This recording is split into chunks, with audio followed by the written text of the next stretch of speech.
Chapter 47. I have been thinking it over again, Elizabeth, said her uncle, as they drove from the town, and really, upon serious consideration, I am much more inclined than I was to judge as your eldest sister does of the matter. It appears to me so very unlikely that any young man should form such a design against a girl who is by no means unprotected or friendless, and who is actually staying in his colonel's family, that I am strongly inclined to hope the best. Could he expect that her friends would not step forward? Could he expect to be noticed again by the regiment, after such an affront to Colonel Forster? His temptation isn't adequate to the risk. Do you really think so? Cried Elizabeth, brightening up for a moment. Upon my word, said Mrs. Gardiner, I begin to be of your uncle's opinion. It is really too great a violation of decency, honor, and interest, for him to be guilty of it. I cannot think so very ill of Wickham.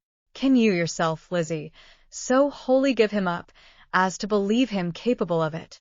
Not perhaps of neglecting his own interest, but of every other neglect I can believe him capable. If, indeed, it should be so, but I dare not hope it. Why should they not go on to Scotland, if that had been the case? In the first place, replied Mr. Gardiner, there is no absolute proof that they are not gone to Scotland.